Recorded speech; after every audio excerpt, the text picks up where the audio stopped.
Crois comme une femme. Crois comme une femme. Crois comme une femme. Crois comme une femme. Crois comme une femme. Crois comme une femme. Crois comme une femme. Bienvenue à toi sur Crois comme une femme, le podcast où on discute entre sœurs de foi de nos doutes, nos interrogations sur des concepts, des principes ou des injonctions qu'on a entendus ou qu'on nous a appris sur le statut de la femme musulmane. Toutes ces petites phrases qui font un pincement au cœur ou créent un malaise qu'on s'est dépêché d'étouffer. Ici, le malaise, on lui fait place. On y met des mots et on en discute ensemble pour le dissiper sainement, pour que chacune de nous soit une musulmane épanouie dans sa foi et parfaitement en paix avec ses valeurs. C'est dans cet esprit de sororité et de bienveillance qu'on a eu l'idée de lancer ce podcast. Moi, c'est Asma, je suis médecin, j'aime beaucoup voyager et j'aime beaucoup tester plein de nouveaux plats. Je suis aussi mariée depuis bientôt 10 ans et maman. Moi, c'est Selma, mariée depuis bientôt 5 ans, maman également et passionnée par toutes les questions liées aux femmes et leur épanouissement aux différentes étapes de leur vie. On a vraiment hâte de plancher avec toi dans ce podcast sur toutes ces questions qui te trottent dans la tête et de revenir aux sources pour mieux y répondre. Alors, petit disclaimer avant de commencer, ici, on ne prétend pas être des experts du Coran, du Hadith ou d'autres sciences religieuses. On ne donne aucune fatwa, aucune leçon islamique. À travers ce podcast, on veut juste créer un espace de discussion entre femmes où on se parle d'égal à égal, de sœurs qui se veulent du bien, de nos questionnements, nos expériences qui résonnent ou non avec les vôtres, ce qu'on a pu trouver en cherchant des réponses et qui a apaisé nos cœurs et surtout nous a rapprochés du Créateur. On vous partage nos sources en description de chaque épisode et on vous invite à les prendre comme des pistes de réflexion que vous allez approfondir de votre côté. Salam alaikum et bienvenue sur Crois comme une femme. Selma et moi, on est ravis de vous retrouver pour un autre épisode. Alors on se disait, ça fait 1 an qu'on a lancé ce podcast. On avait lancé notre premier épisode en octobre 2023. Et depuis, on a fait, aujourd'hui c'est notre 6e épisode. Donc un épisode à peu près tous les 2 mois. On est ravis de voir qu'il y a de plus en plus de personnes qui nous suivent, qui nous écoutent. Merci de votre fidélité, de vos interactions, de vos messages, vos témoignages. Ça nous fait toujours très plaisir de vous lire, de vous écouter. On espère que les épisodes qu'on a fait jusqu'aujourd'hui répondent à vos questions et surtout permettent d'apaiser ces questionnements qui peuvent être parfois, en tant que femme musulmane, assez douloureux. En tout cas, chaque épisode demande quand même pas mal de travail et on est toujours vraiment ravis et enthousiastes à l'idée de partager nos travails avec vous à travers les épisodes. Inch'Allah, pour l'année qui vient, on espère peut-être faire plus d'épisodes et en tout cas garder le même niveau de qualité, Inch'Allah. Inch'Allah, un petit peu plus d'interaction aussi parce qu'on essaye d'entrer en contact avec vous à travers Instagram, à travers Spotify, à travers toutes les plateformes où on est. Donc, il ne faut pas hésiter à nous écrire. Je vois que certaines commencent à nous envoyer des messages directement et tout, ou à nous ping sur des thèmes qui nous intéressent. Et ça fait vraiment plaisir. Alors, le thème de ce 6e épisode, c'est vous qui l'avez choisi, justement, en votant sur Instagram. Et ça nous a fait vraiment plaisir que vous participiez. Après, on pensait que ce thème vous avait plu particulièrement parce que vous aviez des choses à dire dessus ou que ça vous inspirait. Mais au final, personne n'a vraiment témoigné sur la question. Donc, c'était plus de la curiosité sur ce sujet-là. Donc, je ne sais pas si c'est parce que vous en avez vaguement entendu parler, vous vouliez en savoir plus. Donc voilà, comme le titre l'indique, aujourd'hui, on s'intéresse à l'idée très répandue que l'enfer sera rempli à majorité de femmes et que les femmes seraient par nature moins pieuses que les hommes. On peut résumer tout ça par une seule question à laquelle on va essayer de répondre sous différents angles au cours de cet épisode qui est assez dense, je dois dire. Les femmes sont-elles naturellement plus mauvaises que les hommes selon l'islam? Ça voudrait dire qu'on aurait besoin de faire plus d'efforts pour être de bonnes croyantes, pour aller au paradis, pour y être plus nombreuses que la projection, et puis que les hommes auraient cette prédominance à être plus pieux, plus posés, de mieux tenir leur langue que nous, etc. Et c'est un peu comme si on essaie avec ce handicap spirituel d'être une femme sur la course à la piété. Et je trouve que ça donne de quoi complexer. Donc Mais voyons ce que le commun des mortels, nous, croyants lambda, qui ne sommes pas des savants, en disent. Il y a quelques vidéos qu'on a trouvées sur Internet de gens qui partagent des idées par rapport à ça ou leurs ressentis et qu'on aimerait vous partager avant de plonger dans nos trouvailles. Les extraits qu'on va diffuser sont en anglais. Je vais les traduire rapidement l'un après l'autre. Le premier extrait est le suivant. So we are going to take a look at Sahih al-Bukhari and see what the Prophet thought about women. So I am in chapter 6, number 104. Narrated Abu Sa'id al-Khudari. Once Allah's messenger went out to the Musalla to offer the prayer of Eid al-Adha or al-Fajr prayer. Then he passed by the women and said, O women, give alms, as I have seen that the majority of the dwellers of hellfire were you women. They asked, Why is it so, O Allah's messenger? He replied, You curse frequently and are ungrateful to your husbands. I have not seen anyone more deficient in intelligence and religion than you. Now, is this how God really feels about women? After all, if majority of hell is full of women, then why would he create us in the first place? Alors la traduction donne, nous allons voir dans Sahih al-Bukhari ce que le prophète sallallahu alayhi wa sallam pensait des femmes. Chapitre 6, numéro 104. Abu Sa'id al-Khudari a rapporté, le messager d'Allah s'est rendu à la Musalla pour faire la prière de l'Eid al-Adha, ou la prière de l'Fajr.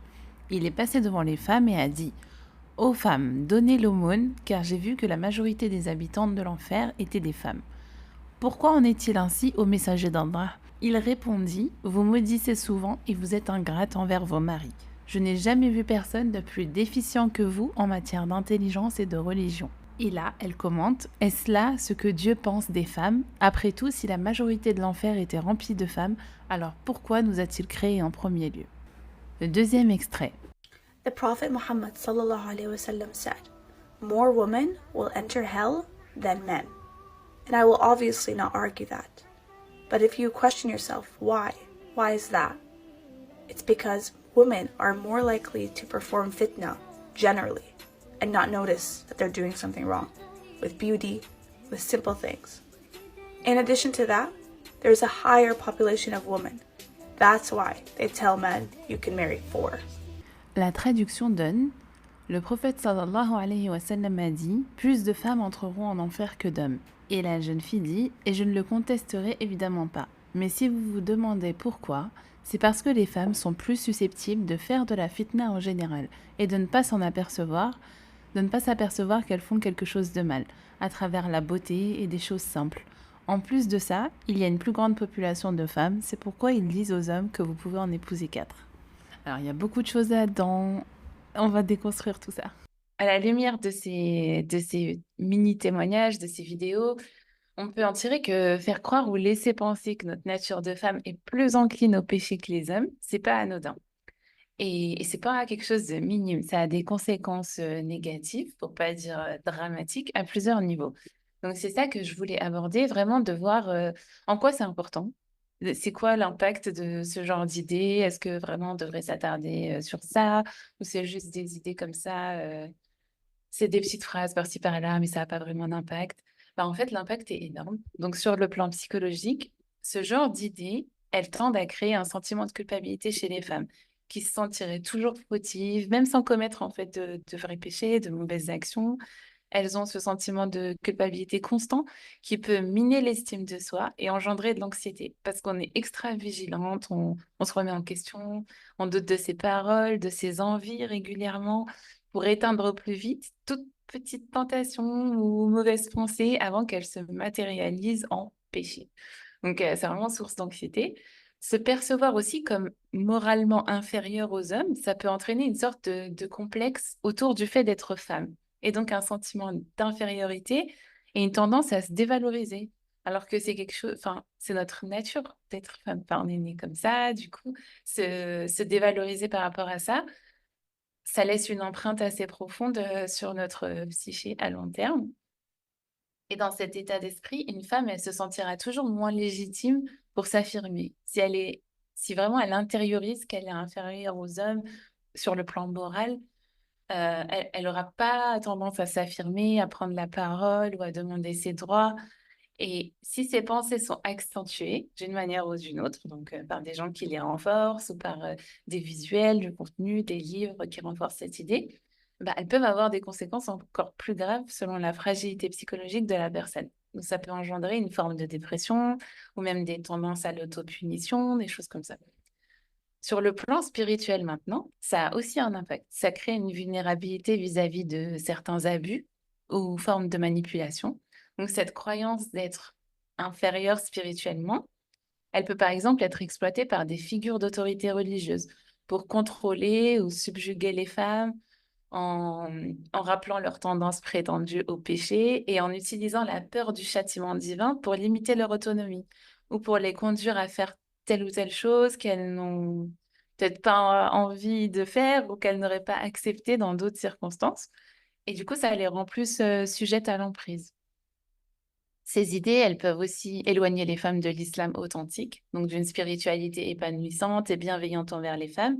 Ça peut les plonger au contraire dans une relation conflictuelle avec la foi, qui serait marquée par la peur, par la culpabilité, par ce rapport très complexe avec le fait d'être une femme. Et ça, c'est des choses qu'on retrouve beaucoup dans les discours d'anciens musulmans, d'anciennes musulmanes plutôt, qui parlent beaucoup de ce truc du fait de s'être détestée en tant que femme, de s'être retrouvée perverse, enfin, toujours limitée.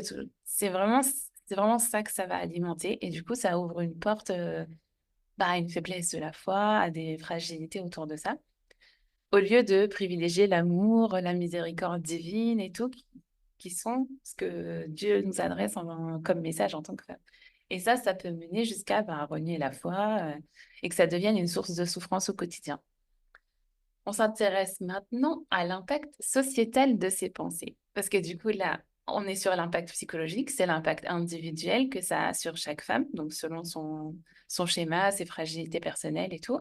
Ensuite, de l'impact spirituel que ça a sur elle. Mais au-delà de ces deux sphères, qui sont quand même individuelles, vraiment intimes, personnelles, etc., il y a aussi la sphère publique, qui est du coup au niveau de la société.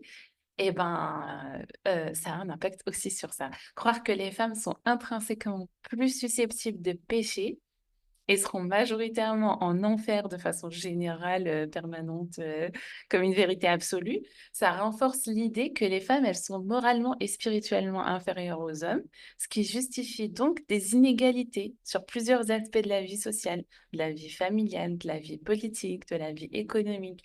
Parce qu'au final, pourquoi on valoriserait des gens qui sont plus prônes à faire des erreurs, moins fiables, plus moralement compromises, tu vois?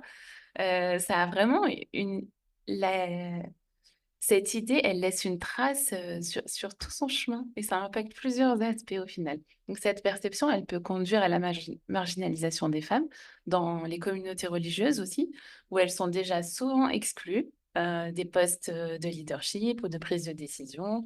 On le voit dans la majorité des mosquées en France.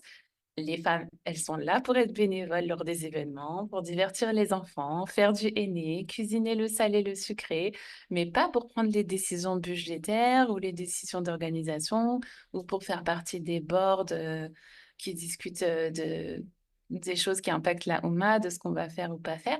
Elles sont vraiment là sur les petites actions de bénévolat. Les croyances sur la nature des femmes et les stéréotypes qui en découlent, elles peuvent aussi être transmises de génération en génération.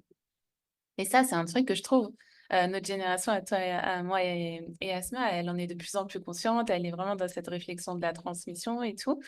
Et c'est une réalité, ça veut dire que ce qu'on croit, nous, en tant que femmes, sur notre nature, ce qu'on vaut, qui on est, nos aspirations, comment Dieu nous voit, c'est ce qu'on transmet aussi à nos garçons et à nos filles. Donc, c'est pas qu'aux filles. C'est-à-dire que les filles, elles intériorisent l'image que nous, on projette, de comment on se sent, comment on se voit, mais aussi les garçons. Donc, si nous, on se pense inférieur, qu'on se diminue, etc., eux, ils internalisent qu'une femme est inférieure et qu'elle doit se taire et qu'elle doit faire plus attention et que, attention, c'est plus une fitna que nous, etc.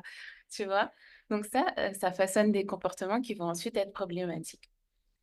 À plus grande échelle, ces fausses croyances, lorsqu'elles sont répandues, donc après, c'est ça aussi la question, c'est est-ce qu'on amplifie ces croyances-là? Parce que ça peut être un petit murmure, une petite voix intérieure qui dit, ah, peut-être que, mais un peu comme tous les autres problèmes, comme tout le syndrome de l'imposteur, comme tous les trucs comme ça. Est-ce que c'est une voix qu'on tait ou est-ce que c'est une voix qui est alimentée par des choses extérieures, par du contenu qu'on va consommer, par ce que les gens vont nous dire, par les cercles dans lesquels on est, etc. Et c'est un peu là qu'il faut se questionner. Est-ce qu'on alimente ces fausses croyances ou pas? Et ensuite, elles vont influencer les normes sociales si elles sont alimentées. C'est un discours qu'on retrouve dans les mosquées, dans nos livres, dans les écoles et tout. Si elles sont alimentées, bah elles deviennent des outils pour façonner les normes sociales aussi. Donc, ça conduit à une société qui valorise moins les femmes, qui justifie des pratiques discriminatoires, qui limite leur liberté individuelle et où les violences fondées sur le genre, elles sont beaucoup plus fréquentes. Donc ça va freiner le progrès pour une société équitable, inclusive, où les deux genres s'épanouissent. Ce qui est le modèle auquel on aspire et ce qui était le modèle de la société médinoise, justement, qu'on prend pour exemple.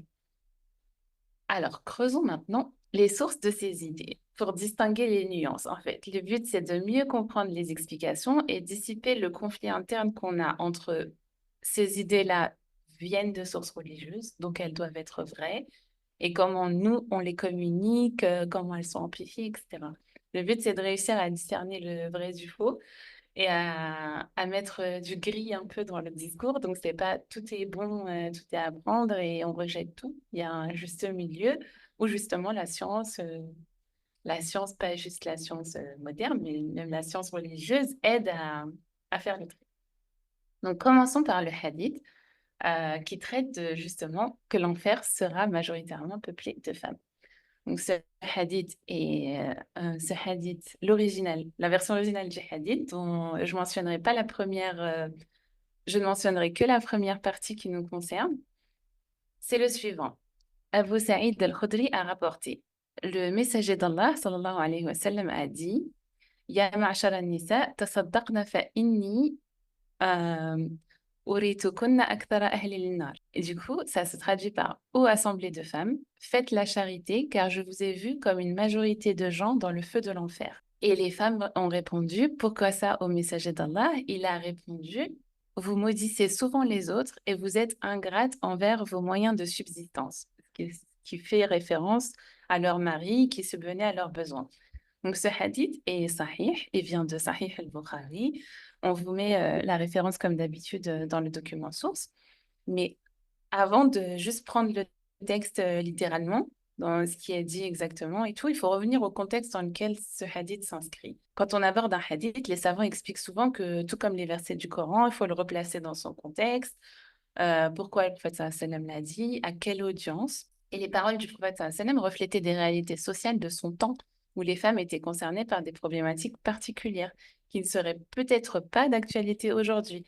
Selon les lieux et les populations auxquelles on s'adresse, en fait, le discours change. C'est comme faire une prêche un vendredi sur les dangers, je prends un exemple random, sur les dangers de la drogue dans une ville où le problème est vraiment répandu.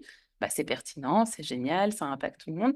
Alors que dans un autre contexte, dans une autre mosquée, une ville où ce problème est inexistant, bah, ça n'a pas d'impact. Et puis, ça ne veut pas dire que toute l'audience, c'est des drogués. Pas du tout. En fait, c'est juste qu'un thème a été choisi et qu'il doit l'être avec intelligence. Donc, le prophète sallam était un excellent orateur. Il savait très bien mesurer ses propos, ses mots, à qui il s'adresse et comment.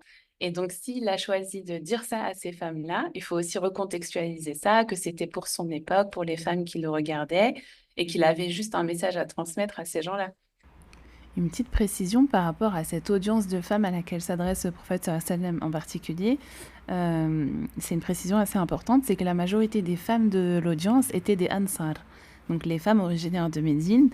Et c'est important parce que Omar ibn Khattab, dans un hadith de Sahih al-Bukhari, hadith 5191, a dit que les femmes Ansar étaient différentes des femmes de la Mecque parce qu'elles dominaient un peu leur mari et avaient d'intenses discussions avec eux. Donc elles n'hésitaient pas à répondre, à contester des choses, etc. Et c'était pas le cas des femmes de la Mecque qui ont commencé à apprendre d'elles. Voilà, en gros, c'était une description de la personnalité qu'elles avaient, du type de femme que c'était. Et voilà, et c'était pas le cas de toutes les femmes à cette époque-là. Donc quand ils pointent des comportements particuliers, c'est aussi à une audience particulière et il faut garder ça à l'esprit. Alors, première explication, c'est que la critique qui est faite dans le hadith, c'est une critique qui vise un comportement précis. Donc le hadith ne dit rien sur une prétendue déviance inhérente aux femmes, qui les mènerait majoritairement en enfer. Il s'agit plutôt là d'un avertissement qui est adressé aux femmes pour les mettre en garde donc à ces femmes-là en plus, pour les mettre en garde contre deux graves péchés qui étaient courants et souvent minimisés quant à leur gravité à l'époque où le prophète sallam en a parlé. Donc c'est une mise en garde de comportements spécifiques, d'être ingrate envers les bienfaits de leur mari, et c'est pas du tout une condamnation générale des femmes parce qu'elles sont femmes. Et ça, je trouve qu'il est important de le souligner parce que en fait, ces comportements, c'est des péchés individuels, c'est des défauts que chacune de nous peut avoir ou pas, du coup. Et c'est pas une caractéristique inhérente à toutes les femmes. C'est-à-dire, c'est pas quelque chose qu'on retrouve chez chacune de nous. Et puis, du coup, on est toutes condamnées. C'est pas comme si on disait, bon, les femmes, vous avez telle partie de votre corps et c'est ça qui vous entraînera en enfer ou je ne sais quoi. Là, c'est vraiment sur une action, ou c'est quelque chose qu'on décide de faire, qui est répréhensible et contre laquelle, lui, il met en garde. Donc, par exemple, dans l'audio qu'on a écouté au début du podcast, il est problématique de commencer une discussion sur ce hadith en affirmant les femmes sont plus susceptibles de causer de la fitna. Parce que du coup, moi, ma première réaction, c'est pourquoi? D'où est-ce que ça vient? Ça résonne totalement en fait avec les dangers que je décrivais au début, dans le sens où une mauvaise compréhension des hadiths ou des ayats qui parlent des femmes, elle risque justement à mener à cette conclusion en fait, de dire qu'une femme est une plus grande source de fitna, avec tout l'impact psychologique et social que ça peut causer et qui peut en résulter chez chacune d'entre nous, de se dire, OK, je suis une grande source de fitna. Enfin, je trouve que c'est d'une violence, c'est violent, quoi, psychologiquement. Une femme n'est pas plus une source de fitna qu'un homme. C'est-à-dire le fait qu'elle soit très sexualisée, qu'il y ait toute cette idée autour de la femme, bah déjà, c'est pas la seule fitna dans le monde, la sexualité, il y en a d'autres. Et en fait, elle a simplement, si on généralise, hein, parce que toutes les femmes ne se ressemblent pas, elle a juste des penchants, des sensibilités, des zones de faiblesse différentes de celles des hommes. Mais en fait, chacun a son lot de fitna qu'il peut causer ou auquel il est sujet. C'est-à-dire que même les hommes causent des fitnas, que ce soit dans le domaine de l'argent, dans le domaine des... Ou sur même le du plan de la crime, tu guerre, vois. Ouais, et puis il y a un de nos followers qui avait commenté en disant en fait, on peut aussi dire les hommes, c'est la majorité de la population en prison. Donc, c'est ceux qui sont le plus à même d'être délinquants, de commettre des délits, des violences graves, des meurtres, etc. Mais encore une fois, ça, tu vois, c'est pas inhérent à leur nature d'homme. Absolument. C'est-à-dire que c'est aussi des choix, des actions qui dépendent aussi de d'autres facteurs, de comment ils ont été éduqués, etc. En fait, le monde est complexe. Les hommes ont aussi des zones où ils sont source de fitna, si on veut Absolument. utiliser ce terme, c'est-à-dire sur le champ de la violence. En fait, si on compare le ratio homme-femme sur les violences sexuelles, sur les violences juste physiques, les violences conjugales, sur plein de thématiques comme ça, sur les jeux d'argent exactement, sur la corruption, etc., on va trouver un ratio d'hommes beaucoup plus important que le ratio féminin. Après, si on part sur d'autres problématiques, comme, je sais pas, des choses qui vont plus être autour de la sexualité, peut-être que le ratio s'inverse ou autre. Et encore, parce que les hommes, statistiquement, il y a aussi un énorme problème de consommation de matériel comme ça. Il y a aussi un gros problème de pédophilie. Il y a plein de problématiques, en fait, qui font que la femme n'est pas la source des maux dans le monde. Alors, pas du tout. Et du coup, cette phrase, des femmes sont plus susceptibles de causer de la fitna, pour moi, elle est très problématique. Mais après, c'est pas une critique de la sœur qui en parle ou quoi, parce que tout ça, ça demande de bien vouloir remettre les choses en question, de s'ouvrir à une plus grosse complexité du sujet. Et du coup, ça peut être trop, ça peut être un peu on se noie en fait, en mode oh là là, c'est très compliqué, il y a plein de trucs qui s'entremêlent, il y a plein de facteurs et tout. Donc, vraiment, il n'y a aucune critique personnelle, aucune rancune ou quoi. C'est juste pour prendre les choses factuellement et les expliquer un peu scientifiquement. C'est-à-dire que cette phrase, elle a un impact très profond et au final, elle n'est pas fondée. Et ça, je trouve que c'est un discours qui est important pour que toutes les femmes se réconcilient avec leur nature et qui elles sont. Mais la réconciliation vient plus tard. Il y a encore beaucoup de choses à dire. La vision. Alors, deuxième explication. La vision de l'enfer du prophète sallallahu alayhi wa sallam, c'est un screenshot temporaire. D'accord? C'est-à-dire que il faut se rappeler que certains musulmans subiront le châtiment de l'enfer. Donc ça, c'est quelque chose que les textes expliquent mais ça sera quelque chose de temporaire pour des péchés qu'ils ont commis et qui n'ont pas été pardonnés par Dieu. Mais ça signifie pas qu'ils resteront en enfer de manière permanente à partir du moment où ils ont eu la foi. Donc on a beaucoup de textes religieux aussi qui rappellent ça, c'est-à-dire, par exemple, il est mentionné dans Sahih al-Bukhari, hadith numéro 21, on vous met les références comme d'habitude. Il a été rapporté par Abu Sa'id al-Khudri que le prophète sallallahu alayhi wa sallam a dit: lorsque les gens du paradis entreront au paradis et que les gens de l'enfer iront en enfer, Allah ordonnera à ceux qui ont eu une foi égale au poids d'un grain de moutarde d'être sortis de l'enfer. Donc, il y a plusieurs textes comme ça qui soulignent que avoir la foi, ça veut dire qu'il n'y a pas d'enfer éternel. Ça peut être une punition temporaire. Il est aussi possible que Dieu pardonne tous les péchés et qu'il n'y ait pas d'enfer du tout. Ça, c'est aussi une possibilité. Mais qu'en gros, la vision de l'enfer du prophète sallallahu alayhi wa sallam ne veut pas dire que ces gens-là sont là pour l'éternité. Et en fait, ce hadith, il vaut pour les hommes et pour les femmes. Donc, comme le souligne Zainab Bint Younes dans un article de Muslim Matters, qu'on vous met aussi dans le document, il est parfaitement possible qu'à un moment donné, il puisse y avoir plus de femmes en enfer que d'hommes. Donc, c'est les femmes parmi les croyantes, en partie à cause des péchés spécifiques que le prophète sallallahu alayhi wa sallam a mentionnés, donc l'ingratitude mais ça ne signifie pas qu'elles résideront en enfer pour toujours. Ce sera une période temporaire de punition après laquelle elles vont rejoindre les habitants du paradis pour l'éternité. Et en fait, juste d'avoir ce contexte, de se dire, OK, le hadith s'inscrit dans un contexte particulier, à une audience particulière. C'était un screenshot d'une image que le prophète a eue de l'enfer, qui elle aussi est temporaire. Ces gens-là ne sont pas là pour l'éternité. On ne sait pas c'était à quel moment, etc. Tout ça, ça remet vraiment les choses dans leur contexte. Un autre point très important, c'est que la question de savoir si les hommes ou les femmes seront majoritairement au paradis ou en enfer, ça a été un sujet de discussion même à l'époque des compagnons du prophète sallallahu alayhi wa sallam. Donc c'est pas juste nous qui sortons encore un énième sujet qui a fait couler beaucoup d'encre parce qu'on aime trop faire ces comparatifs entre hommes et femmes et tout. Non, en fait, les compagnons du prophète sallallahu alayhi wa sallam se sont aussi posé la question, aussi futile puisse-t-elle paraître pour certains. Abu Huraira radiyallahu anhu a répondu à cette question. Il a dit, le prophète sallallahu alayhi wa sallam a rapporté que certaines personnes, avec un sentiment de fierté, se demandaient s'il y aurait plus d'hommes ou de femmes au paradis. C'est à ce moment qu'Abu Huraira a rapporté que le prophète sallallahu alayhi wa sallam a dit: les membres du premier groupe à entrer au paradis auront des visages aussi brillants que la pleine lune pendant la nuit. Les suivants auront des visages aussi brillants que les étoiles scintillantes dans le ciel.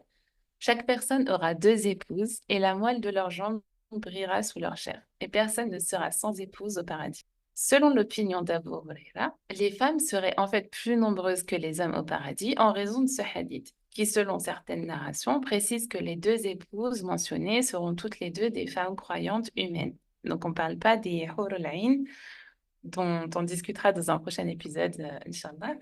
Mais en gros, il y a eu ce hadith qui dit, voilà, puisque chacun aura 2 épouses, on est dans un contexte de paradis où il n'y a pas de jalousie, il n'y a pas ces sentiments négatifs, etc.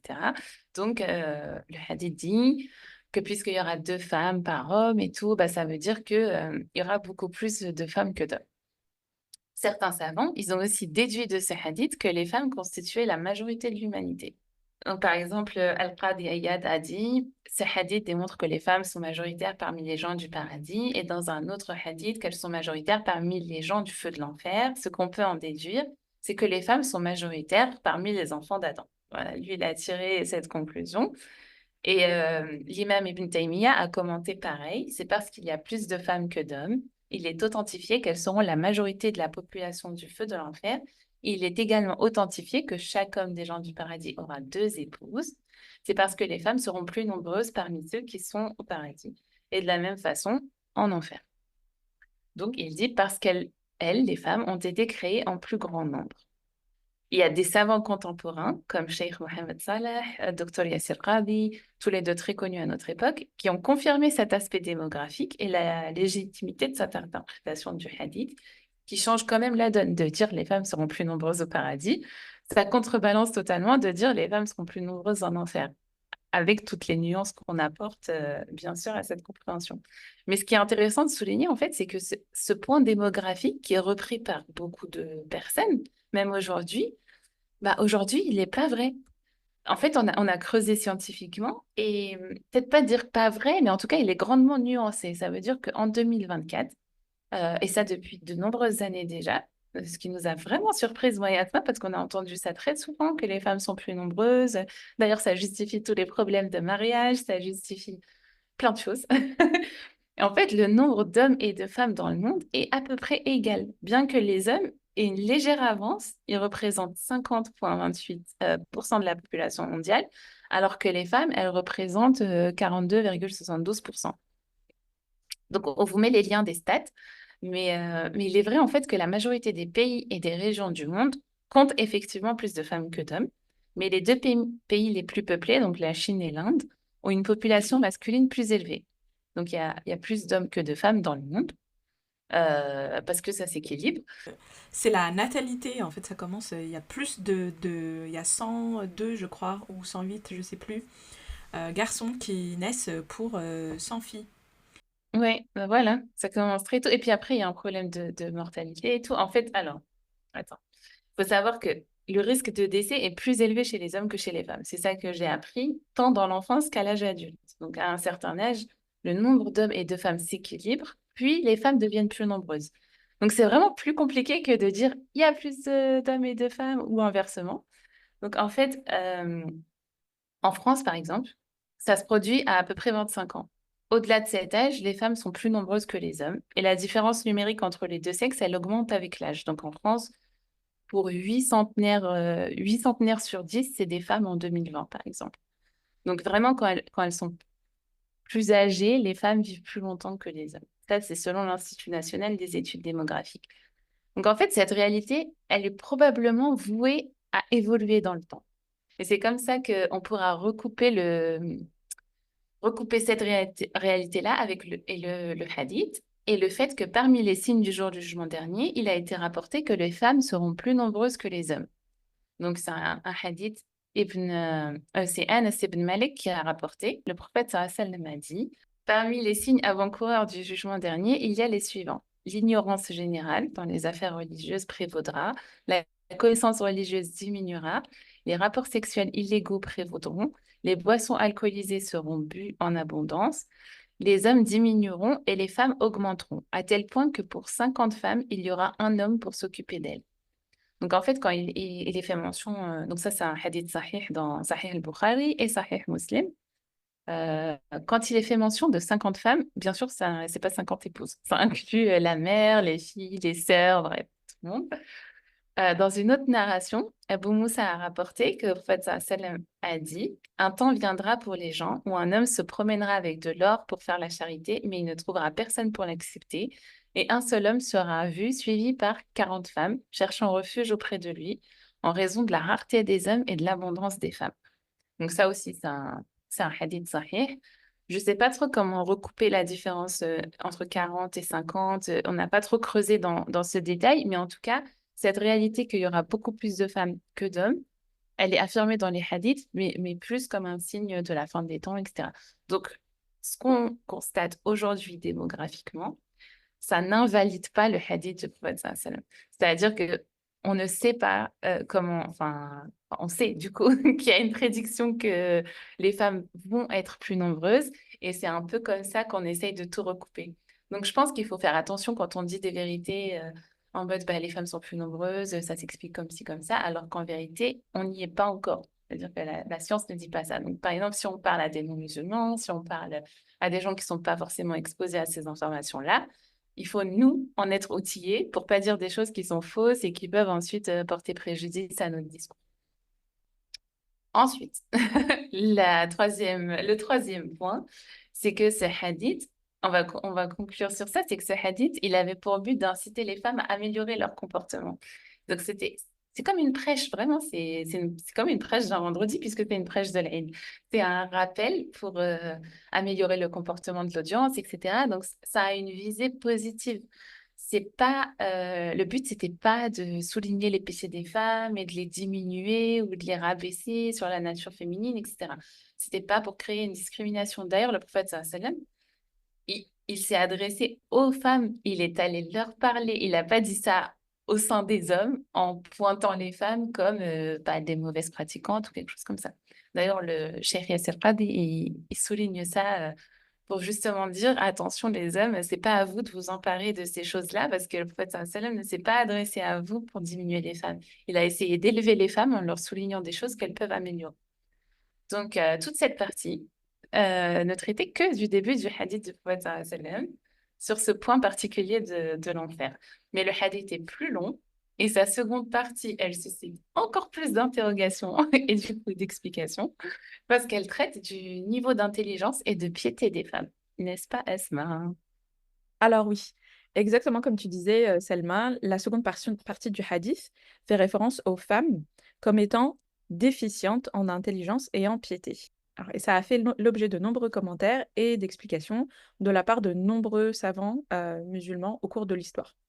Donc déjà, on peut rappeler que le hadith provient de Sahih Bukhari et il est rapporté par Abu Sa'id al-Khudri. Donc je vais le reprendre en entier pour mieux le comprendre. Le prophète sallallahu alayhi wa sallam a dit à la fin d'un sermon pour Eid al-Adha au groupe de femmes: donnez l'aumône et cherchez beaucoup de pardon, car je vous ai vu en majorité parmi les habitants de l'enfer. Une femme parmi elles, et elle est dans certaines narrations décrite comme très forte de caractère, a demandé au prophète sallallahu alayhi wa sallam: pourquoi en est-il ainsi, ô messager d'Allah, que nous soyons la majorité des habitants de l'enfer? Il a répondu: vous maudissez fréquemment et êtes ingrate envers vos moyens de subsistance, donc vos maris. Je n'ai jamais vu de personne plus déficiente en intelligence et en religion capable de dominer un homme saint d'esprit que vous. Ensuite, elle lui a demandé: ô messager d'Allah, quelle est la déficience de notre intelligence et de notre religion? Il lui a répondu: la déficience de l'intelligence et le témoignage de deux femmes équivaut à celui d'un homme. C'est la déficience de l'intelligence. Et vous passez de nombreuses nuits sans prier et rompez votre jeûne pendant le ramadan à cause des menstruations. C'est la déficience de la religion. Donc il y a certains auteurs qui ont en fait traduit nuqsan en utilisant des termes péjoratifs tels que déficiente en intelligence ou dépourvue de bon sens. En réalité, cette interprétation est inappropriée parce que dans ce contexte, ça signifie plutôt une réduction, comme c'est utilisé dans de nombreux versets dans le Coran, où c'est exactement le même mot nuqsan, mais qui est traduit par réduction. Donc en fait, on va utiliser ce terme dans la suite parce qu'il est plus précis. Le contexte complet, il est aussi important parce que le prophète sallallahu alayhi wa sallam, comme tu disais, Selma, il s'adressait à un groupe de femmes dans le contexte d'un sermon après la prière de Eid al-Adha. Et donc, il a donné plusieurs conseils sur la charité et les bonnes actions pour ces femmes. Donc, il y a plusieurs manières dont les savants ont historiquement expliqué la deuxième partie du hadith concernant cette réduction en intelligence. Donc la phrase réduction en intelligence est expliquée dans le contexte du témoignage dans son hadith par le prophète sallallahu alayhi wa sallam. Donc en effet, dans la loi islamique, dans les affaires financières, le témoignage de deux femmes est parfois nécessaire pour équivaloir à celui d'un homme. Et c'est mentionné dans le Coran, donc dans le verset Surat al-Baqarah, le verset 282. Et on va reprendre ce verset un petit peu plus tard. Mais les érudits, par exemple, comme Ibn Hajar al-Asqalani, expliquent que ça ne se réfère pas à une infériorité intellectuelle qui serait inhérente aux femmes, qui s'appliquerait de manière générale à toutes les femmes, mais plutôt à un contexte spécifique, notamment celui des affaires juridiques, plus spécifiquement financières, où les femmes, à cette époque-là, avaient beaucoup moins d'expérience. Et on a vu, par exemple, dans nos épisodes précédents, que les femmes étaient très peu impliquées à l'époque dans les affaires, notamment financières. Donc, ce n'est pas une déclaration générale sur l'intelligence des femmes dans tous les domaines.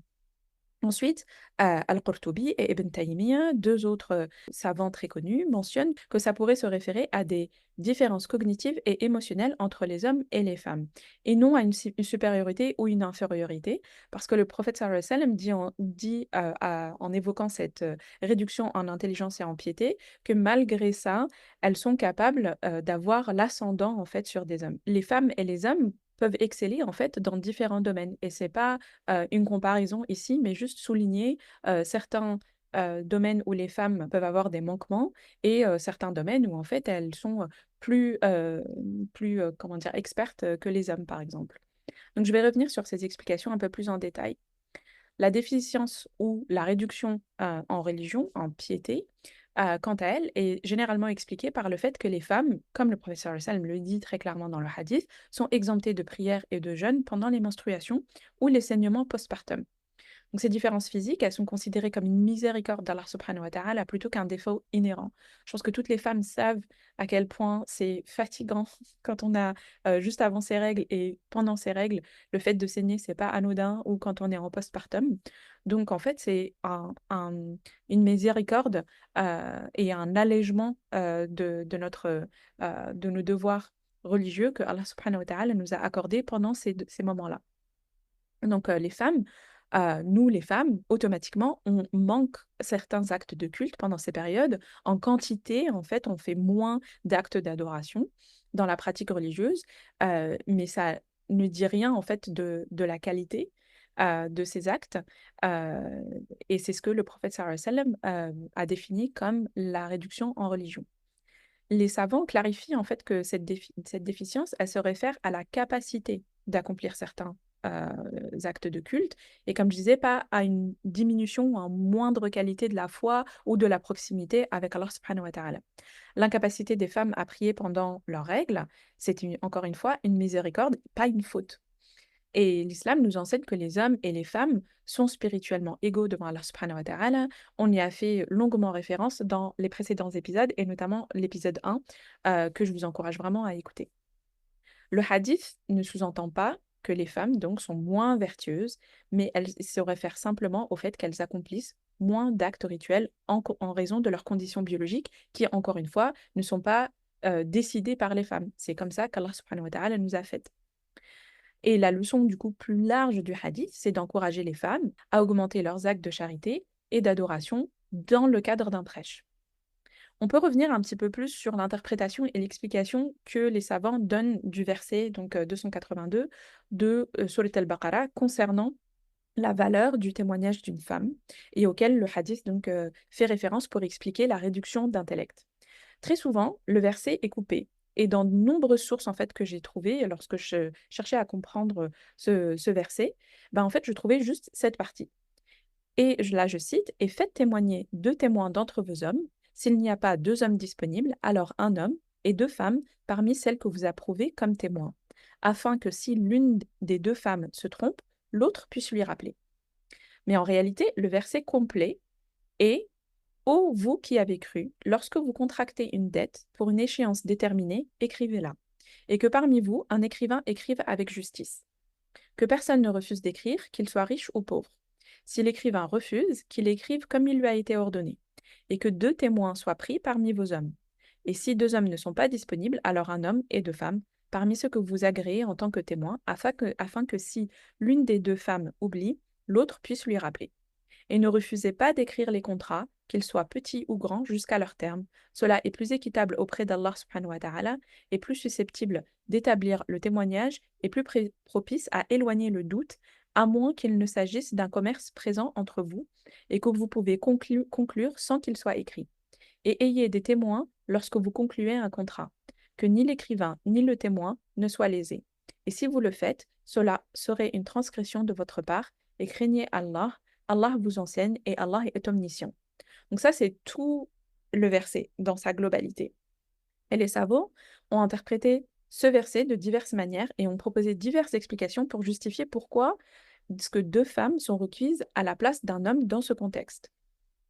Tout d'abord, l'interprétation et la compréhension contextuelle du verset, qui est spécifique au contrat financier. Le verset commence par évoquer les contrats par rapport à une dette, des contrats financiers.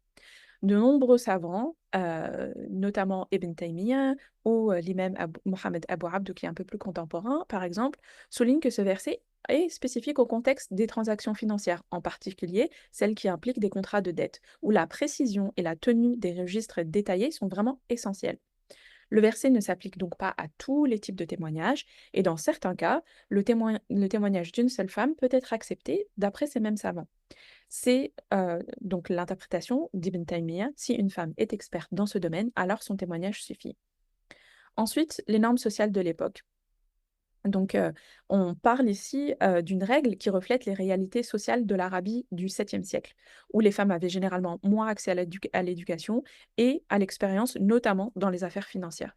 Donc, dans un tel contexte, demander à deux femmes de témoigner, c'était une manière d'assurer l'équité et la précision sans imposer une pression excessive sur une seule femme. Surtout que le verset fait référence à plusieurs reprises au fait qu'il faut écrire avec justice, avec précision.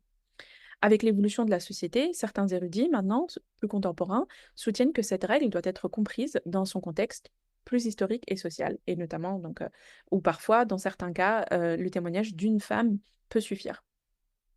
Une autre interprétation met plus l'accent sur la fonction pratique du témoignage collaboratif. Donc le fait que les femmes pouvaient être plus vulnérables aux pressions extérieures ou à la confusion dans les questions juridiques et financières de cette époque où elles étaient moins impliquées.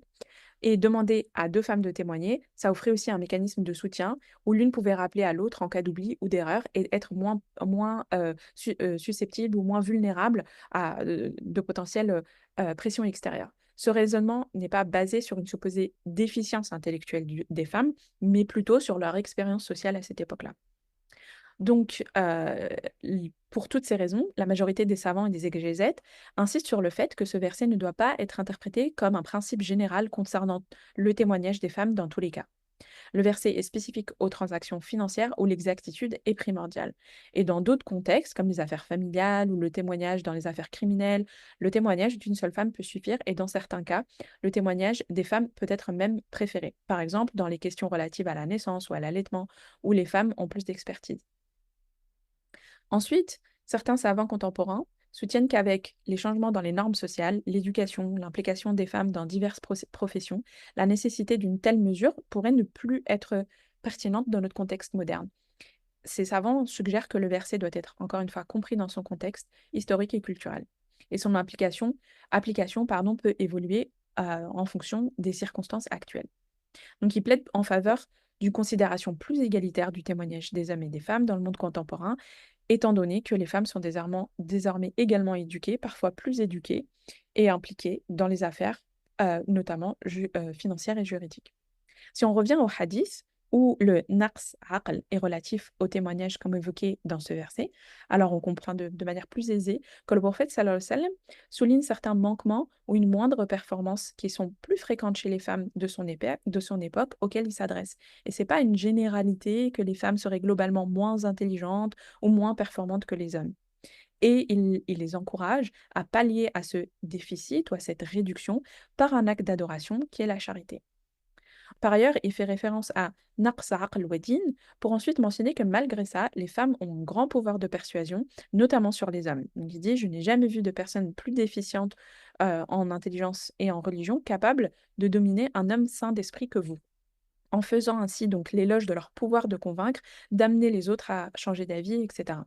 Et c'est notamment l'interprétation, le fait qu'il insiste sur une réduction dans un certain domaine et d'un autre côté, un pouvoir qui est plus grand, comme un peu pour contrebalancer les choses. Et c'est l'interprétation que l'une des shaykha à qui on demande des éclairages pour préparer ce podcast, notamment, nous a évoqué.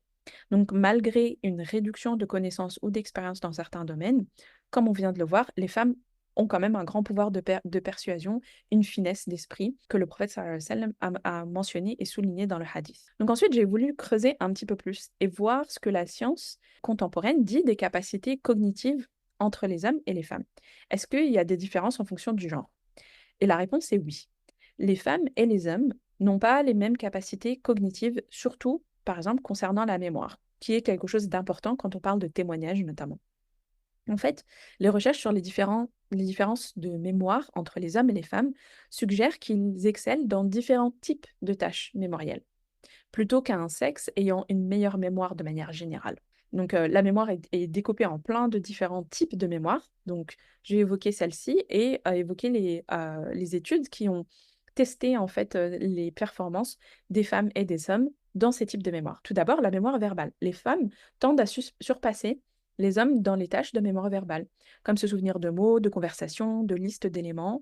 Et des études suggèrent que cette supériorité de mémoire verbale chez les femmes pourrait être liée à des différences dans la structure et le fonctionnement du cerveau, et particulièrement dans les zones associées au langage et à la mémoire, telles que l'hippocampe. Donc, de nombreuses femmes ont un hippocampe qui est beaucoup plus développé, donc en termes de masse physique, que les hommes.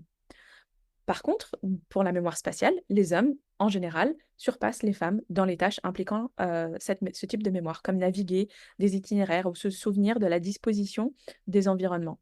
Et on pense que ça, c'est lié à l'évolution des rôles sexués spécifiques et ça pourrait être influencé par des niveaux aussi de testostérone associés aux compétences spatiales. Donc il y a des études qui ont été faites chez des animaux où on a injecté à un sexe l'hormone à laquelle il n'était pas biologiquement exposé et on voit en fait ces différences de mémoire spatiale et de navigation changer. Ensuite, la mémoire émotionnelle. La recherche montre que les femmes tendent à mieux se souvenir des expériences émotionnelles que les hommes. Elles sont plus sensibles aux nuances émotionnelles et les différences hormonales, par exemple comme les niveaux d'oestrogène qui varient pendant le cycle chez les femmes, peuvent améliorer la mémoire des événements émotionnels. Ensuite, si on s'intéresse au déclin de la mémoire, donc plus on vieillit et moins bonne est notre mémoire, qu'on soit homme ou femme, mais le déclin n'est pas le même en fonction du sexe. Par exemple, les femmes peuvent connaître un déclin plus rapide de la mémoire après la ménopause en raison de la baisse des niveaux d'œstrogène. Par contre, les femmes sont moins susceptibles de développer des maladies qui affectent la mémoire, comme la maladie d'Alzheimer, à des âges plus précoces par rapport aux hommes. Donc, globalement, on voit en fait que les différences entre les sexes ne sont pas, c'est pas un blanket, enfin, c'est pas toute la mémoire globalement, c'est différents types de mémoire et les hommes sont meilleurs pour certains types de mémoire, en général, encore une fois, alors que les femmes sont plus performantes dans d'autres types de mémoire. Donc ces différences entre les sexes, elles pourraient s'expliquer par différents facteurs. Donc j'en ai évoqué certains. Donc comme je l'ai évoqué, les femmes ont généralement un hippocampe qui est plus grand, alors que les hommes ont tendance à avoir des réseaux neuronaux qui sont plus développés, qu'on pense être à l'origine de supériorité ou le fait qu'ils soient plus performants quand il s'agit de mémoire de navigation et de mémoire spatiale. Donc voilà, il n'y a pas de consensus scientifique, comme on vient de le voir, qui affirme que les hommes ont une meilleure mémoire, entre guillemets, que les femmes. Au contraire, les recherches indiquent que les hommes et les femmes peuvent exceller dans différents types de tâches mémorielles. Et ces différences, elles sont plus probablement dues à une combinaison de facteurs biologiques, hormonaux, psychologiques, sociaux, plutôt qu'à une supériorité générale de la mémoire chez un sexe par rapport à l'autre. Donc ensuite, il y a plusieurs études scientifiques qui montrent que les femmes, en moyenne, surpassent les hommes dans les tâches, donc pas spécifiquement la mémoire, mais plutôt des tâches cognitives qui sont liées à l'intelligence émotionnelle et à la gestion des émotions. Donc je me suis intéressée à ça, notamment parce que le hadith du prophète sallallahu alayhi wa sallam évoque la capacité de persuasion, de conviction des femmes. Et donc je me suis intéressée à ces études. Elles se concentrent généralement sur divers aspects du traitement émotionnel, tels que l'empathie, la reconnaissance des émotions, la régulation émotionnelle. Et en fait, encore une fois, il y a effectivement des tâches cognitives qui sont liées aux émotions où les femmes excellent et surpassent les performances des hommes. Donc tous ces éléments mis bout à bout nous montrent que les femmes n'avaient peut-être pas les connaissances nécessaires pour être témoins de la même manière qu'un homme quand il s'agissait d'établir un contrat de reconnaissance de dette ou un contrat financier dans l'Arabie du 7e siècle, mais qu'elles ont des capacités de mémoire et d'intelligence cognitive dans d'autres domaines qui surpassent celles des hommes. Et ça, c'est quelque chose qui n'avait pas que des influences sociales ou historiques. On vient de voir qu'il y avait des raisons biologiques et des raisons physiques dans la manière dont leur cerveau est construit qui justifient ça. Alors néanmoins, il est vrai que le corps, plus particulièrement le cerveau des femmes, subit des changements importants, et notamment dans le cadre de la maternité, par exemple. Donc je me suis penchée un petit peu plus sur un argument phare à ce sujet, que les femmes seraient moins intelligentes parce qu'elles perdraient des capacités intellectuelles, notamment la mémoire, encore elles, au cours de la grossesse et pendant le postpartum. Donc le fameux mommy brain. Est-ce que vraiment c'est le cas? Et est-ce que ce déficit potentiel ou est-ce que ces changements seraient temporaires ou définitifs? Ces changements hormonaux, ils sont souvent présentés comme ayant une influence systématiquement négative. Alors, est-ce que vraiment c'est le cas?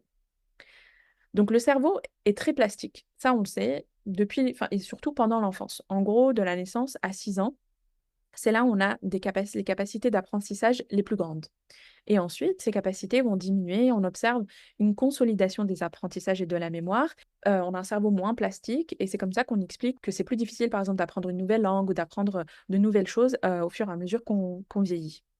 Mais chez les femmes, on a aussi les changements hormonaux qui, en fait, vont ouvrir une nouvelle fenêtre de plasticité.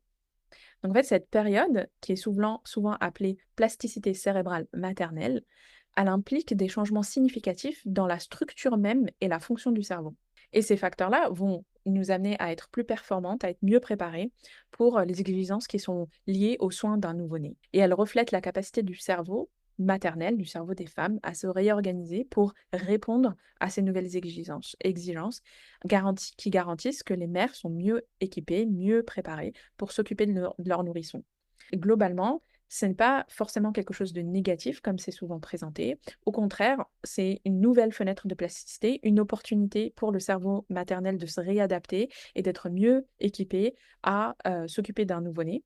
Il y a aussi de nombreuses recherches qui montrent que ces différences, en fait, elles restent dans le temps. Ça pourrait aussi expliquer cette plasticité du cerveau maternel, le fait que souvent, les femmes décrivent, après avoir eu des enfants, quand elles retournent au travail, par exemple, qu'elles se trouvent beaucoup plus efficaces, qu'elles sont beaucoup plus performantes, etc. Donc, on pense que certains de ces changements perdurent dans le temps, après le postpartum, et nous permettent de jongler encore mieux entre les différents rôles qu'on a. Donc, en conclusion, on peut dire que le cerveau des femmes devient plus efficace de plusieurs manières pendant la grossesse, dans le postpartum et dans des domaines qui sont liés à la cognition sociale, à la régulation émotionnelle, au comportement, etc.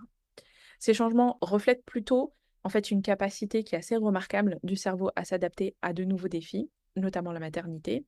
Donc voilà, en fait, il n'est pas du tout question d'une réduction de nos capacités. Donc je pense qu'on peut oublier le mommy brain, le fait que on est forcément moins performante. C'est plutôt le contraire en fait quand quand on est enceinte ou pendant le postpartum, etc. C'est juste un remodelage du cerveau qui permet de nous préparer au mieux à nos différents rôles. Si après tout ça, il vous reste encore des doutes sur la valeur des femmes, on peut parler de comment est-ce que Allah subhanahu wa ta'ala parle des femmes et aux femmes dans le Coran. Donc, je pense que Selma, tu t'es intéressée un petit peu plus au verset qui s'adresse aux femmes ou qui parle des femmes. Ok, exactement. Moi, je me suis intéressée aux figures féminines qui apparaissent dans le Coran. Et en fait, c'est des figures dans des récits de conquête, de dévotion filiale, d'attraction romantique, mais aussi d'autres images.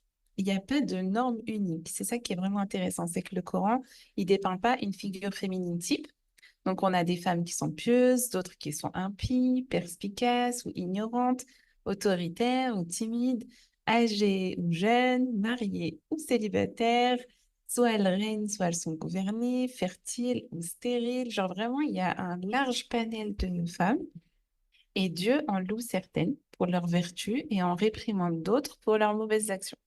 Donc, ce qui est intéressant, c'est que dans l'ensemble, les personnalités féminines, elles sont décrites comme exceptionnellement pieuses ou moralement droites, on peut dire. Un article très intéressant de Célène Ibrahim, que je vous mets dans les références, elle y rapporte par exemple que dans plus d'un quart du Coran, depuis son début, chaque fois que les paroles d'une femme sont rapportées, il s'agit d'une supplication ou d'une parole qui se rapporte d'une manière ou d'une autre à la bienveillance de Dieu. On va plus loin que ça, elle souligne que de nombreuses figures féminines du Coran prononcent des paroles ou des supplications à Dieu avec exactement les mêmes mots que ceux des prophètes. Par exemple, l'épouse de Pharaon, elle prie avec exactement le même langage que son fils adoptif Moussa alayhi salam lorsqu'il fuit d'Égypte. Ils prient tous les deux en disant « Mon Seigneur, sauve-moi des gens injustes ». Maryam et la reine de Saba aussi, d'une manière similaire, elle prie d'une manière similaire à celle des prophètes. Par exemple, la reine de Saba, elle termine son discours en s'adressant à Dieu, en demandant pardon et en professant sa soumission, avec les mêmes mots que le prophète Moussa dans la Sourate 28, verset 16. De même, lorsque Maryam alayhi salam est confrontée à Jibril, qui lui rend visite dans ses appartements privés, elle s'exclame immédiatement « Je cherche refuge auprès de toi contre lui, ô tout miséricordieux, s'il craint Dieu ». De manière similaire, lorsque le prophète Younes alayhi salam est cerné par l'épouse du vice-roi, il s'écrie que Dieu me préserve. Le Coran qualifie Maryam de femme véridique et Younes d'homme véridique. Les discours de Maryam et du prophète Zacharia sont aussi juxtaposés à plusieurs endroits dans le Coran. Par exemple, Maryam qui est dépeinte comme conversant avec des anges, criant de douleur en accouchant et reste silencieuse lorsqu'il s'agit de défendre son honneur contre des accusations de débauche. Son vœu de silence fait écho directement au silence de son tuteur Zacharia. Et ces deux figures s'expriment devant Dieu, mais doivent recourir à des gestes devant leur peuple. En fait, il y a vraiment une juxtaposition des profils. Et pour moi, c'est une manière de mettre en lumière la piété, la droiture des deux genres, du coup. Ça souligne, par exemple, l'autrice, Célène, elle souligne qu'en dehors de la question de la prédication publique, donc vraiment du devoir des prophètes, de propager la parole et tout, elle n'a pas remarqué de caractéristiques distinctes du discours féminin dans le Coran qui le différencierait du discours masculin. En général, les femmes dans le Coran, elles s'expriment avec autorité, avec perspicacité et avec finesse d'esprit. Plus rarement, leur discours a des visées néfastes. Dans l'ensemble, les discours des femmes, de ce qu'elles rapportent de ces recherches, ne ressemblent ni plus ni ne sont ni plus ni moins poignants ou émotionnellement maîtrisés que ceux des hommes. Plusieurs figures féminines expriment leurs pensées de manière claire et efficace dans des situations qui sont très difficiles. On fait par exemple référence à la sœur de Moussa, lorsque sa mère doit l'abandonner, la mère adoptive de Moussa justement, et la reine de Saba, qui parlent toutes avec noblesse dans des circonstances qui sont vraiment éprouvantes. L'autrice, donc Célène Ibrahim, elle conclut son article sur ses recherches d'une manière que je trouve particulièrement puissante, qui résonne vraiment avec cet épisode. Elle dit: lorsque j'ai examiné le Coran en détail au cours de ces mêmes années afin de discerner comment Dieu, le très savant, décrit le potentiel intellectuel et spirituel des femmes, j'ai continué à trouver le Coran très affirmatif et non dégradant ou discréditant. J'ai trouvé une validation de l'intellect des femmes et de leur aptitude spirituelle. Et en fait, c'est l'objectif de retourner aux sources. C'est vraiment de se réconcilier pour avoir de la clarté avec comment Dieu nous voit, en enlevant tout le bruit autour des prédicateurs TikTok, des gens qui racontent tout et n'importe quoi dans les commentaires, de tous ces trucs. D'ailleurs, en plus du Coran qui met en lumière des femmes spirituellement inspirantes, on se disait, toi et moi, Asma, que le prophète sallam avait une personne préférée, son épouse, Aïcha radiyallahu anha, selon un hadith qui figure dans Sahih al-Bukhari et Sahih Muslim. Et Aïcha est une femme. Et en fait, s'il considérait les femmes déficientes en dîne et en intellect, je pense qu'il aurait eu d'autres sources d'admiration et d'amour qui auraient primé. Tellement pour moi, cette image est négative en fait. Alors qu'en fait, c'était pas son idée, sa vision des femmes. Et vraiment, s'il y a quelque chose que j'enjoins beaucoup de femmes à faire, c'est de se renseigner sur comment le prophète sallam traitait les femmes autour de lui. Et c'était vraiment avec beaucoup de respect, de délicatesse, de considération et d'admiration à certains moments et tout. Et ça, c'est vraiment source de bien-être. Bien-être, l'apaisement, je trouve que c'est exactement Oui, ça. En fait. Ça permet de nous réconcilier et de mettre en perspective, comme tu dis, tout ce bruit qu'on peut entendre et ça crée un froissement en fait. Tu te dis, mais c'est pas possible, il y a quelque chose qui cloche en fait. Et je pense qu'il faut s'écouter aussi quand on a l'impression qu'il y a quelque chose qui cloche un peu. Et ben, il faut chercher, il faut se plonger dans les sources et essayer de comprendre au mieux. Et alhamdoulilah, quand on s'est plongé sur cette question, au début, on était vraiment un petit peu... Enfin, il y avait des sources qui disaient tout et son contraire. Et en fait, à force de lire, de creuser, de demander, on réussit à faire sens, en fait. Et moi, en tout cas, maintenant, je suis plutôt en paix totalement en paix, en tout cas, avec ce hadith. Alors qu'avant, je me disais, mais c'est quand même étrange. Donc, C'est pour ça que chaque nouveau sujet est un challenge accepté. oui. Parce que ça nous fait grandir nous aussi. Alors, bon, ça, c'était un épisode particulièrement dense, je trouve, avec beaucoup d'informations. Mais je pense que c'est très utile et puis que ça ouvre des fenêtres de réflexion sur d'autres sujets, d'autres problématiques. Donc, vraiment, à la lumière de toutes ces recherches, on repart toutes les deux vraiment plus convaincues qu'avant, que les femmes sont capables de tout autant de piété, d'intelligence, de succès, ici-bas comme dans l'au-delà, que les hommes. et qu'il est essentiel vraiment de s'instruire, se renseigner sur les textes religieux, mais aussi sur les réalités scientifiques, hein, telles qu'on les connaît aujourd'hui, parce que la science évolue tout le temps et puis on apprend toujours plein de choses. Et l'islam enjoint à s'instruire, à apprendre et tout. Donc, vraiment, les deux sont complémentaires. Et tout ça, c'est pour renforcer notre foi et ne plus être vulnérable face à des interprétations hâtives ou biaisées de hadiths ou de versets sur la valeur ou la nature des femmes. Un petit rappel quand même qui me paraît utile pour nous tous et qui n'est pas souvent fait, c'est que chaque musulman ou musulmane se doit de ne jamais utiliser les hadiths ou les versets du Coran de façon immature ou insensible, ou pire, de les déformer de quelque manière que ce soit afin de causer du tort, et ça inclut une souffrance émotionnelle à un autre croyant ou une croyante en ce qui nous concerne sur les sujets qu'on aborde. Et ça représente une vraie maladie du cœur, en fait, de faire des choses pareilles. Et chacun doit checker ses motivations et son ego par rapport à des discours pareils. Pourquoi j'ai dit ce hadith de telle manière à telle sœur, dans telle circonstance? Pourquoi j'en ai fait une vidéo? C'était quoi l'objectif? Est-ce que j'ai pris en compte le vécu des autres, leur sensibilité? Est-ce que j'ai utilisé les bons mots? Est-ce que c'était une injonction, une vérité que j'ai martelée alors que j'y connais rien? Enfin, c'est vraiment se poser ces questions-là parce que ça cause un tort réel. C'est pas quelque chose de fictif. Et le prophète sallallahu alayhi wa sallam le dit clairement. Il dit, le musulman est celui dont la langue et la main mettent les musulmans à l'abri. Et ça, c'est un hadith sahih de Bukhari. Et, et c'est vraiment ça, c'est de faire attention dans ce qu'on propage, que ce soit jamais quelque chose qui est là pour heurter, pour éloigner de la foi, pour faire du mal.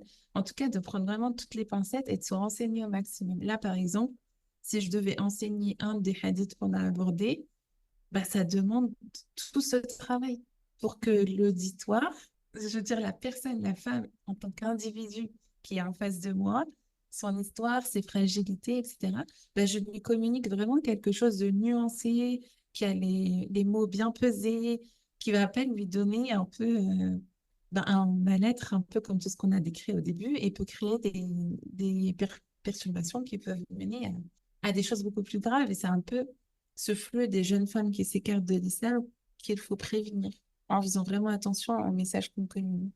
Alors oui, comme tu dis, c'est important de checker, de vérifier ses motivations, sa niya, son intention.